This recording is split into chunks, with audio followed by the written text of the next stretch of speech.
আজকে এই ভিডিওটা শিব চতুর্দশীর ভিডিও।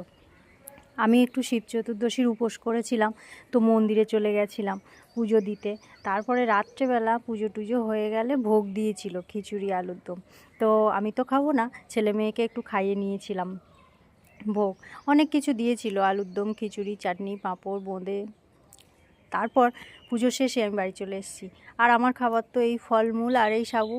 আর সাবু মাখাতে গেলে তো একটু ছানা, মিষ্টি, কলা টলা না হলে তো চলে না। তো যাই হোক, আমার খাবারটাও রেডি করে নিয়েছি।